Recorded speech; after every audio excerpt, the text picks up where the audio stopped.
You can be scrolling through Google Scholar website and you meet an article or a research paper that is paid. I'm going to show you how to download it through the Sci-Hub.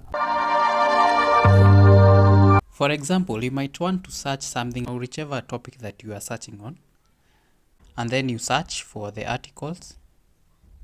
I'm going to click on the first link, which is a paid article, and I'm going to show you what I'm talking about. If you scroll down, you will see that I can only view this article on this view.academic.uup.com. Click on that link. Now this is the article.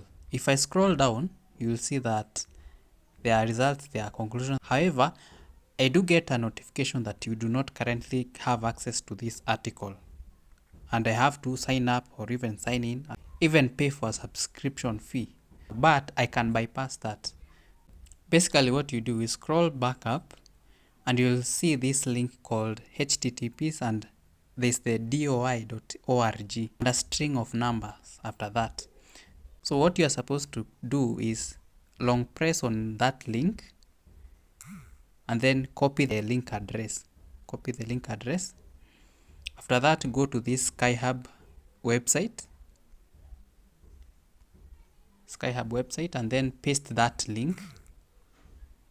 And if I tap on the open button, you will see that I have access to that document, that paid document that you have seen in the other website. So the only thing that I need to do is just open it, tap on the open button, and then you can click on the three dots, and then you tap on the download button. If I open it, it will open as a PDF or even a document. Now the link to the website will be attached on your screen somewhere. It will not be in the video description. Note that. And that's it. Be productive and see you on the next one.